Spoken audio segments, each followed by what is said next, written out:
สบายดีเนาะวันนี้จะมาแนะนำวิธีการแก้ไขปัญหาคอมพิวเตอร์นิดนึง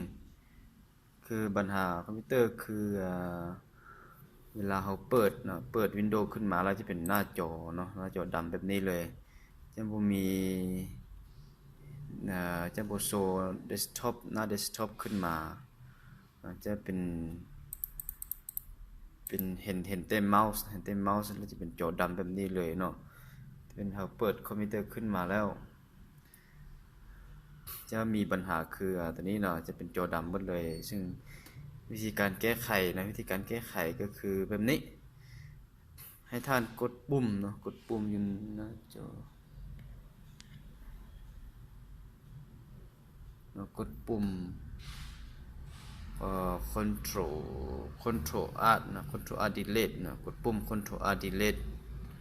นะให้กดปุ่ม control alt delete อยู่หน้าจอตัวนี้เนาะกดปุ่ม control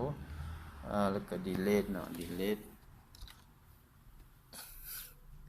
แล้วจะโชว์ตัวนี้ขึ้นมาแล้วท่านเข้าไป task manager ตัวนี้นะ task manager ตัวนี้จะโชว์ออกมาแล้วไปที่ notify นะ ไฟล์แล้วไปที่ run new task ตัวนี้เนาะแล้วให้พิมพ์ตัวนี้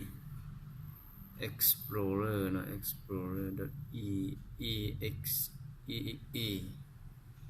explorer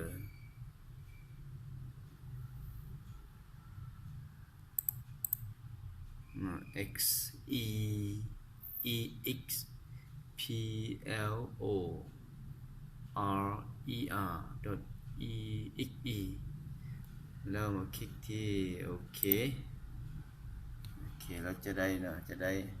จะโชว์เดสก์ท็อปหน้าเดสก์ท็อปขึ้นมาจะโชว์หน้าเดสก์ท็อปขึ้นมาแล้ว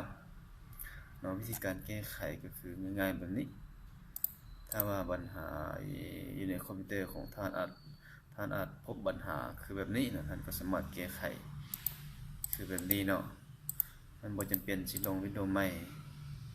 ให้ท่านแก้ไขแบบนี้ได้เลยเนาะให้กดปุ่ม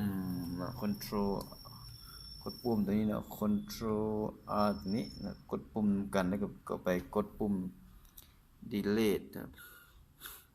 กด3ปุ่มนี้พร้อมกันเลยเนาะแล้วก็เข้าใจละลายเนาะ